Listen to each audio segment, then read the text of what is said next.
자, 오늘은 최신 IBM 데이터 유출 비용 보고서의 핵심만 쏙쏙 뽑아서 알려드릴게요. 이번 보고서의 주인공은 단연 AI입니다. AI 도입이 가져온 새로운 기회, 그리고 그 이면에 숨겨진 위험에 대해 다루고 있거든요. 근데요, 아주 흥미로운 반전이 하나 숨어 있습니다. 과연 뭘까요? 지금부터 같이 한번 파헤쳐 보시죠. 우선 정말 놀랍고도 좋은 소식부터 시작해 볼게요.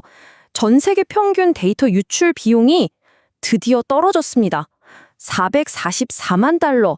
이게 무려 5년 만에 처음 있는 감소라고 해요. 이건 정말 이례적이면서도 뭐랄까 굉장히 긍정적인 신호라고 할 수 있겠죠? 지금 그래프를 보시면요. 작년에 488만 달러였는데 올해 444만 달러로 무려 9%나 줄어든 거죠. 아니, 어떻게 이런 일이 가능했을까요? 보고서는 그 공을 바로 AI 기반 방어 시스템에 돌리고 있습니다. 이 똑똑한 시스템 덕분에 데이터 유출 사고를 훨씬 더 빨리 찾아내고 막을 수 있었다는 거예요. 정말 대단하지 않나요? 하지만 이야기가 여기서부터 좀 복잡해집니다. 전 세계적으로는 비용이 줄었다고 하는데 과연 이게 모든 나라에서 다 똑같은 상황일까요? 바로 이 질문이 오늘 이야기의 가장 중요한 포인트, 바로 핵심 반전입니다. 네, 맞습니다. 바로 이 부분에서 이 보고서에 거대한 모순이 드러나는 거죠. 전 세계적인 감소 추세와는 완전히 정말 정반대의 길을 걷고 있는 나라가 있거든요. 바로 미국입니다. 자, 이 그래프 좀 보세요. 정말 입이 떡 벌어지는 수준이죠? 전 세계 평균 비용은 분명히 줄었는데 미국은요. 와, 평균 유출 비용이 무려 1,022만 달러, 사상 최고치를 찍었습니다. 전 세계 평균의 2배가 훌쩍 넘는 정말 어마어마한 액수입니다. 아니, 도대체 왜 이런 일이 벌어지는 걸까요? 한쪽은 내려가고 한쪽은 역대 최고치를 찍고 이 엄청난 모순 뒤에는 뭐가 숨어 있을까요?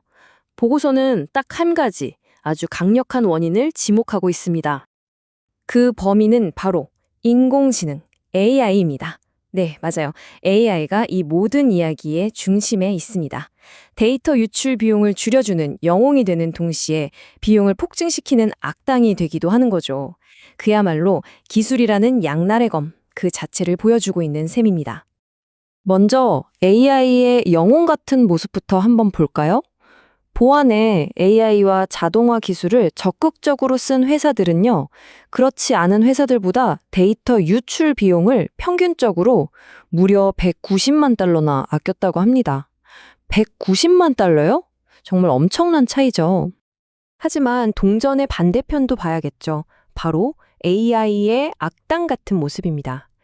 회사에서 허락하지 않은 섀도우 AI를 직원들이 많이 쓰는 조직에서는요, 데이터가 유출됐을 때 평균 67만 달러를 더 썼다고 해요. 비용을 확 줄여주기도 하고 반대로 확 늘리기도 하고 정말 극과 극이죠. 자, 이 화면이 AI의 두 얼굴을 아주 잘 보여주고 있어요. 왼쪽을 보세요. 수비수 역할을 하는 보안 AI. 유출 사고를 해결하는 데 걸리는 시간을 무려 80일이나 줄여주는 정말 든든한 아군이죠. 그런데 오른쪽은요. 공격수 역할을 하는 공격자 AI입니다. 이걸로 AI가 만든 가짜 피싱 메일을 보내고 딥페이크 공격까지 하고 정말 무시무시한 무기가 되는 겁니다. 말 그대로 보이지 않는 기술 전쟁이 시작된 거죠. 그럼 이제 보고서가 올해 가장 위험하다고 경고하는 문제, 바로 이 섀도우 AI에 대해 좀 더 깊이 파고들어보죠. 이게 지금 많은 기업들이 놓치고 있는 가장 큰 구멍, 바로 사각지대거든요. 도대체 섀도우 AI가 뭐냐고요? 간단합니다. 여기 나온 것처럼 회사 몰래, 승인 없이 직원들이 개인적으로 쓰는 모든 AI 툴을 말하는 거예요. 뭐 일 좀 편하게 하려고 생산성 높이려고 쓰는 거겠죠? 하지만 바로 그 무심코 쓴 AI가 회사의 보안을 무너뜨리는 거대한 구멍이 될 수 있다는 겁니다. 그럼 이 섀도우 AI 때문에 사고가 터지면 어떤 데이터가 가장 많이 유출될까요? 이 차트를 보면 정말 심각합니다. 섀도우 AI 관련 유출 사고의 65%에서 고객들의 개인정보가 새어나갔고요.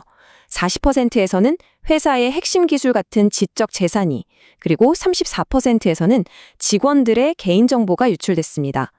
정말 회사의 가장 중요한 정보들이 속수무책으로 털리는 거죠. 이 모든 문제의 핵심, 가장 근본적인 취약점이 바로 이 숫자, 97% 안에 숨어 있습니다. AI 때문에 보안 사고를 겪은 회사들 중 무려 97%가요. AI를 누가 어떻게 쓰는지 통제할 제대로 된 장치 하나 없었다는 거예요. 이건 뭐 그냥 알아서 잘 쓰겠지 하고 손 놓고 있었던 거나 마찬가지입니다. 사실상 무방비 상태였던 거죠. 그리고 이게 몇몇 회사면의 문제가 아니라는 게 더 심각합니다. 데이터 유출을 겪은 회사 중 63%가 우리는 AI 관련 정책 자체가 아예 없어요 라고 답했대요. 이게 뭘 의미하겠어요? 다들 AI를 도입하는 데만 급급했지 이걸 어떻게 안전하게 관리하고 통제할지에 대한 고민은 한참 뒤처져 있다는 명백한 증거죠. 자, 그럼 이 치열한 AI 기술 전쟁에서 우리가 이기려면 어떻게 해야 할까요? 그냥 손 놓고 당하고만 있을 순 없잖아요. 다행히도 이번 보고서가 아주 명확한 방어 전략, 일종의 청사진을 제시해주고 있습니다. 핵심 전략은 딱 3가지로 요약할 수 있습니다. 첫째, 신원 정보 강화입니다. 누가, 어떤 기계가 우리 시스템에 들어오는지 아주 깐깐하게 관리하고 통제해야 한다는 거죠. 둘째, 보안과 거버넌스 연결이에요. 회사에서 누가 어떤 AI를 쓰는지 전부 파악하고 관리할 수 있는 시스템을 만들어야 합니다. 마지막으로 보안 AI 도입. 이게 중요해요. 공격자들이 AI를 쓴다면 우리도 AI로 막아야죠. AI 기반 보안 도구로 위협을 더 빨리 찾아내고 대응 속도를 높여야 합니다. 마지막으로 이 보고서에 담긴 아주 의미심장한 문장 하나를 소개해 드릴게요. 요즘 공격자들은 힘들게 해킹해서 들어오지 않습니다. 그냥 로그인해서 들어옵니다. 전쟁의 양상이 바뀐 겁니다. 정말 소름 돋지 않나요? 이제 보안의 패러다임이 완전히 바뀌었다는 걸 인정해야 합니다. 그리고 이 새로운 현실에 맞춰 우리의 방어 전략을 처음부터 다시 짜야 할 때가 온 거죠.